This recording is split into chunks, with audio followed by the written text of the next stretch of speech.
Bismillahirrahmanirrahim. Assalamualaikum warahmatullahi wabarakatuh. Tuan-tuan dan puan-puan, terima kasih kerana kembali ke channel saya.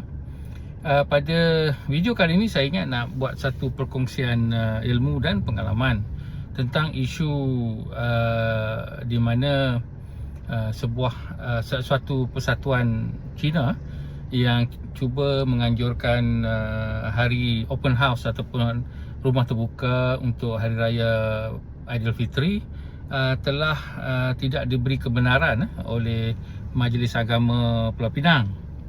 Jadi saya ingin berkongsi pengalaman tentang apakah yang dimaksudkan dari pandangan saya sebagai apa dia agama dan apa dia budaya, iaitu budaya Melayu. Jadi di sini saya ingin sampaikan bahawa saya menghormati keputusan ataupun pandangan daripada majlis agama tersebut sebab mereka lah yang diberikan autoriti. Tapi ini saya rasa tidaklah menghalang kalau kita boleh berkongsi pengalaman serta tafsiran dari aspek akademik dan juga dari sudut ilmu. Jadi apa yang saya faham daripada pembacaan hadis tentang hari raya Aidilfitri adalah yang pertama, kita pun semua tahu bahawa hari raya Aidilfitri itu sebenarnya adalah ritual keagamaan, di mana ritual keagamaan inilah yang diberikan sebagai alasan daripada majlis agama untuk tidak membenarkan mana-mana persatuan agama lain untuk menganjurkan hari raya Aidilfitri. Tapi saya ingin menyatakan dengan jelas bahawa apa yang nak dianjurkan adalah open house. Dan open house sebagai yang saya faham adalah budaya, bukannya satu aspek agama. Dan inilah yang harus kita faham, yang mana satu agama dan yang mana satu budaya. Kalau kita teliti hadis-hadis daripada Rasulullah SAW, Rasulullah SAW hanya meraihkan hari raya Aidilfitri ini selama satu hari saja yang saya faham, iaitu pada 1 Syawal. Dan ritual agama yang berkaitan dengan hari raya Aidilfitri adalah yang utamanya adalah sembahyang hari raya, yang juga iaitu yang diamalkan oleh semua umat Islam. Dan di dalam sembahyang itu ada takbir-takbir yang khusus, tidak ada pada sembahyang yang lain. Serta juga ia mempunyai satu khutbah, dan khutbah ini diadakan selepas sembahyang raya, tidak seperti sembahyang atau khutbah Jumaat yang diadakan sebelum solat Jumaat. Jadi di sini adalah aspek agama, iaitu tentang sembahyang. Ada juga aspek agama dari sudut membayar zakat Aidilfitri, dan juga ada juga sunat untuk mandi sebelum datang ke masjid untuk menunaikan solat Aidilfitri. Jadi kesemua ini yang saya faham adalah ritual agama. Dari sudut sejarah pula, apabila saya membaca beberapa hadis, didapati Rasulullah SAW telah mengajak ke semua umat Islam di Madinah untuk berkumpul di, saya rasa, sebuah padang. Dan walaupun di situ ada juga yang dijemput wanita-wanita yang sedang berada dalam keadaan haid. Kita umum tahu bahawa wanita yang ada di dalam keadaan haid tidak boleh sembahyang, dan ada juga yang kata tak boleh pergi ke masjid. Jadi amalan Rasulullah adalah untuk mengadakannya di padang. Pernah juga saya di Amerika Syarikat dahulu, di waktu summer time, kita berpuasa bulan Ramadan yang panjang, yang cukup panjang, sehingga 13-14 jam. Bila hari raya kita bersembahyang di padang pada waktu paginya.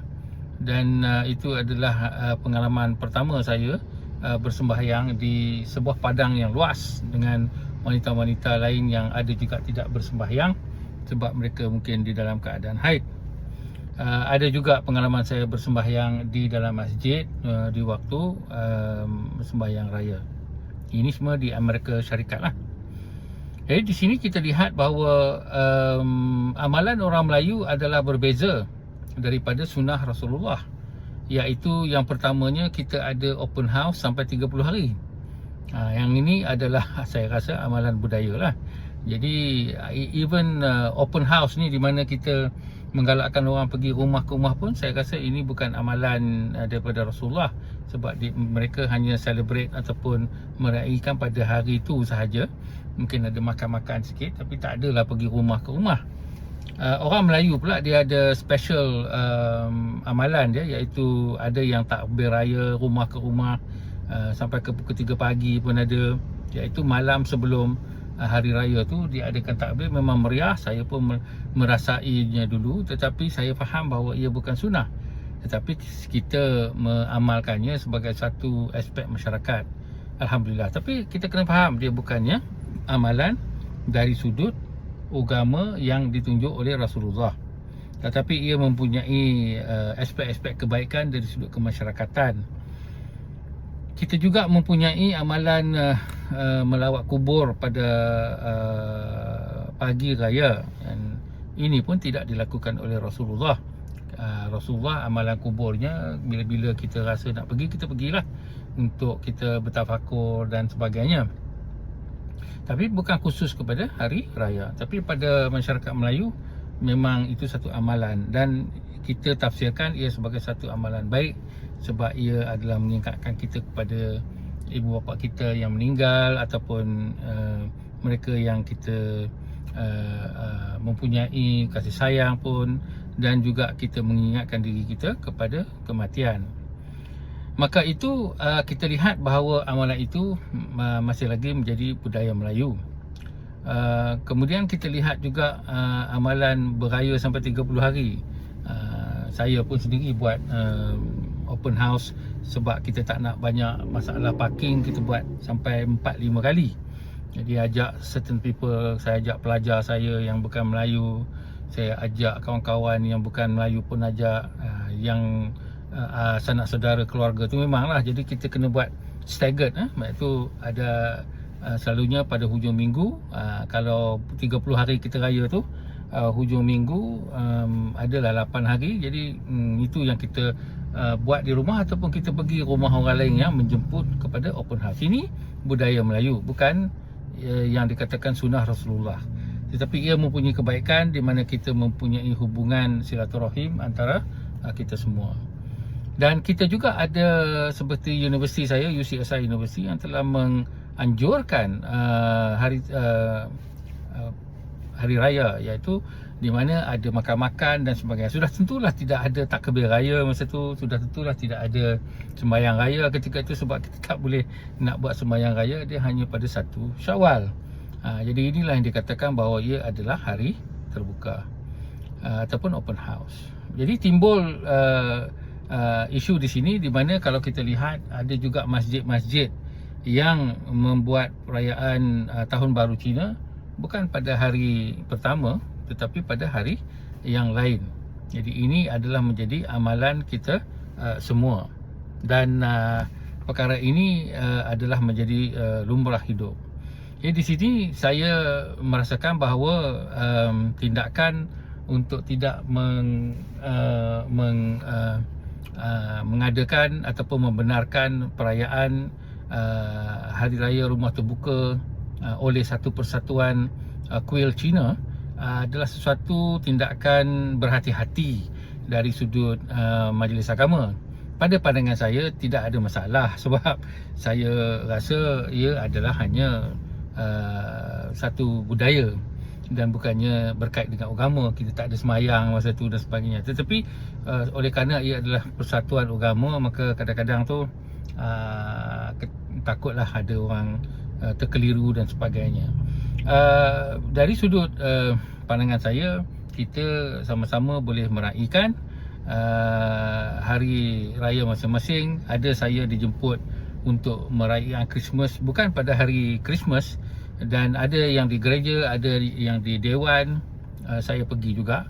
Dan ini adalah suatu amalan di mana kita menghormati kesemua budaya, dan juga bukanlah saya mengamalkan apa-apa doa dan apa-apa ritual yang dilakukan di dalam agama lain seperti Kristian serta agama Hindu dan agama yang berkait dengan orang Cina, atau Buddha dan sebagainya, atau Dao dan sebagainya. Jadi kita tahu had masing-masing dan kita harus melihat perkara ini sebagai satu amalan kebudayaan yang mana kita menghormati antara satu sama lain.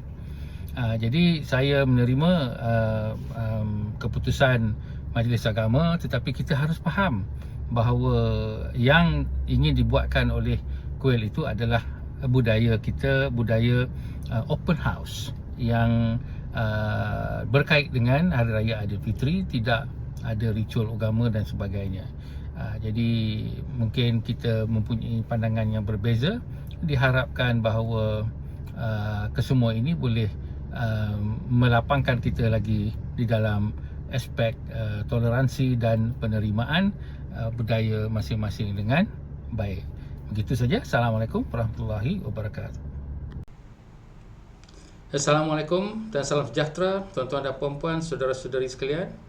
Jika anda ingin memiliki buku saya Antara Sunnah Melayu dan Sunnah Rasul, ulasan tentang isu-isu agama, isu politik dan juga isu pendidikan di dalam Malaysia, sila ikuti arahan di dalam poster berikut.